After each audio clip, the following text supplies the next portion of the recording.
কালকে ছিলাম বামড়িয়া, তো ফেকো হাট গেছি।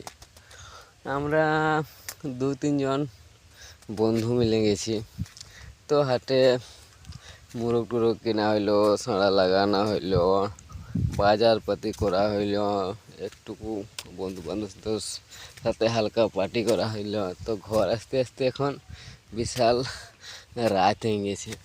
বাইরে আনছি তো সকাল 7টায়, আর ঘর সামাইছি সন্ধ্যা 7টায়।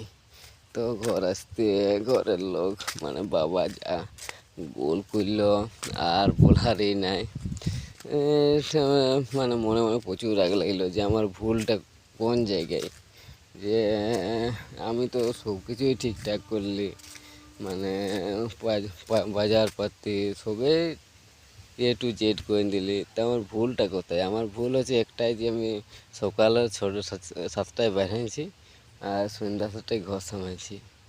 তারপর রাগ হতে বন্ধুটে আরও আসার পরে ফোন করলে বলছে আয় একটা পাহুড় মারা হয়েছিল একটু।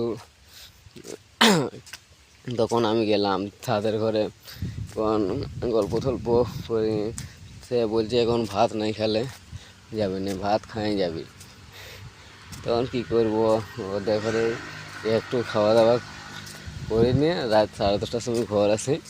আর ডনো গুড নাইট হয়ে গেল।